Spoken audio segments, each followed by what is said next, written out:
नमस्कार मित्रों, उत्तर प्रदेश वन रक्षक की परीक्षा की बात करते हैं। UP triple SC Uttar Pradesh अधीनस्थ सेवा चयन आयोग की तरफ से जारी कैलेंडर में यह कहा गया कि जो एग्जाम होगा वह 21 अगस्त 2022 को होगा।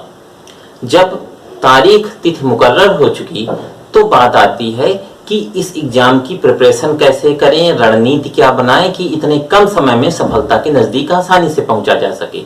क्योंकि बहुत से लोग अभी इसकी प्रिपरेशन करना शुरू नहीं किए होंगे, क्योंकि कोई पेट के फार्म में पड़ा था, किसी का लेखपाल एग्जाम था, हो सकता है लेखपाल में कुछ आप असफलताओं के नजदीक पहुंचने वाले हों, तो भी आप इसके लिए एक बेस्ट ऑप्शन भी हो सकता है। क्योंकि यूपी ट्रिपल एससी का जब वन रक्षक का फॉर्म भरा गया था, फॉरेस्ट गार्ड का फॉर्म जब भरा गया था, उस समय पेट लागू नहीं था, तो अभ्यर्थियों की संख्या ज्यादा होना लाजमी है। और ये संख्या ज्यादा है कम है वो दिगरानी बात है।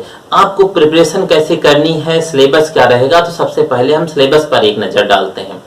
200 नंबर का ये पेपर होगा, मतलब 200 क्वेश्चन टोटल रहेंगे, जिसमें से कि आपके 80 क्वेश्चन 80 क्वेश्चंस आपके हिंदी के रहेंगे, 60 क्वेश्चन आपके सामान्य अध्ययन के रहेंगे और 60 क्वेश्चन आपके तर्क शक्ति अर्थात रीजनिंग के रहेंगे। तो देखिए दोस्तों, ये तीनों पोर्शन वो हैं जो कि हर बच्चे को आते हैं। अगर मैथमेटिक्स हो तो एक बार कहा जा सकता है कि कुछ अभ्यर्थियों की इसमें दिक्कत हो सकती है। अब इसमें सिर्फ एक ही विषय है जिसमें विशेष समस्याएं क्रिएट होती हैं, वो है सामान्य अध्ययन। और सामान्य अध्ययन 60 नंबर में से आप यदि अधिक मेहनत करना भी चाहते हैं तो करंट अफेयर्स में करें। करंट अफेयर्स का पोर्शन ज्यादा रहेगा, बाकी सारी जीएस सामान्य जहां जैसे आती है वैसे आएगी। तो ये आप मान के चलें कि इसमें 25+ लगभग करंट अफेयर्स का रहेगा और बड़ा पोर्शन जो 80 नंबर हिंदी का दिख रहा है, जो व्यक्ति उसमें और रीजनिंग में ठीक ठाक करेगा उसका सिलेक्शन होना आसान हो जाएगा। क्योंकि पिछली बार जो मेरिट गई थी फाइनल में जनरल की वो 132 गई थी, बाकी इससे नीचे गिरती चली आई थी।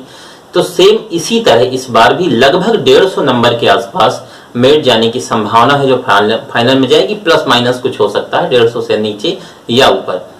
क्यों? क्योंकि उस समय पेट लागू नहीं था, इसलिए इसमें पेट लागू तो है नहीं। अब जैसे लेखपाल अभी हालिया में जो हुआ उसमें 2.47 मतलब 2,47,000 नियर अबाउट कैंडिडेट थे, जिसमें से 2,12,000 परीक्षा में बैठे, जबकि इसमें ऐसा होने की संभावना नहीं दिख रही। इसमें अभ्यर्थियों की प्रतिशतता बढ़ेगी और बढ़ना भी लाजमी है, और अभ्यर्थी पेपर अच्छा करेगा, क्योंकि मैथमेटिक्स नहीं है तो समस्या किसी के सामने नहीं है, रटने वाला ही है। इसके लिए क्या करें, सटीक रणनीति क्या बनाएं कि आपके पास अब बहुत कम समय बचा है, अगस्त में ही पेपर होना है आपका। तो इसके लिए आपको करना यह है कि आप एक प्रैक्टिस सेट खरीद लें। ऑनलाइन मोड के लिए तो बहुत अच्छा है कि यदि आप ऑनलाइन कोई पैकेज ले रखे हैं, कहीं से कोई टेक्स्ट बुक वगैरह सीरीज है वहां पर आप कर रहे हैं तो वेरी गुड है। अदरवाइज यदि आप कहीं दराज क्षेत्र से हैं, ग्रामीण क्षेत्र या शहरी क्षेत्र से, जहां से भी आप हों, अगर आप जो है प्रैक्टिस सेट ले लेते हैं ऑफलाइन तो ज्यादा इजी रहता है, आप कहीं पर भी बैठ कर सकते हैं। तो उसे ले लीजिएगा और रोज अपनी क्षमता अनुसार 1, 2, 3 सेट चालू करिएगा, और उससे आपको अपनी एक्यूरेसी और आप कितने तक पहुंच रहे हैं, आपको कितनी और मेहनत करनी है के विषय में पता चलेगा।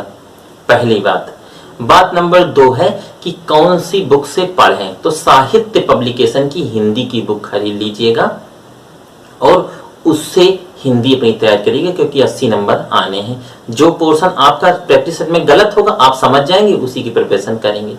जीएस कहां से पढ़ें, तो क्राउन पब्लिकेशन की सामान्य अध्ययन खरीद लीजिएगा, उसे एक बार सरसरी निगाह से पूरी पढ़ जाइएगा।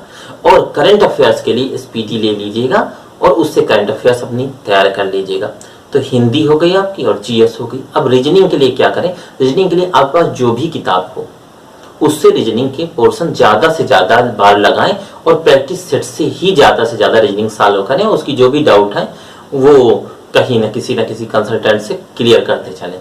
तो रीजनिंग यदि आप और हिंदी आपकी दोनों में पूरा कब्जा हो गया, मतलब 70 प्लस हिंदी में, 50 प्लस रीजनिंग में यदि आप सही करके आए तो ये आप मान के चलिए 70 और 50 मिलाकर होते हैं 120, मतलब 120 आप यहां से पहुंच जाते हैं। तो अब इसके बाद 30-35 क्वेश्चन आपको जीएस में सही करने बचते हैं। अगर आपकी जीएस में अच्छी पकड़ है तो आप 150 को भी पार कर जाएंगे बड़े आसानी के साथ, क्योंकि हिंदी में 70 नंबर लाना उत्तर प्रदेश के किसी अभ्यर्थी के लिए, बिहार, छत्तीसगढ़, झारखंड, हरियाणा, राजस्थान किसी भी कैंडिडेट के लिए थोड़ा सरल हो जाता है हिंदी में। तो आप थोड़ी सी तैयारी करके और बड़े आसानी के साथ अपना सिलेक्शन ले सकते हैं। तो ये रही हमारी जानकारी। तो आज से ही जुट जाइए, अपनी तैयारी को धार देते हुए और एग्जाम के मैदान में कूदते हुए एग्जाम को फतह कर लीजिएगा बड़े आराम से। अगर लेखपाल में जरा सी भी चूक हुई है तो यहाँ जीतोड़ मेहनत कर दो। अगर आपको दिख रहा है कि भाई लेखपाल में हो जाएंगे या और किसी एग्जाम में हो जाएंगे तो कोई बात ही नहीं है। इसी के साथ आपको बहुत बहुत नमस्कार, धन्यवाद।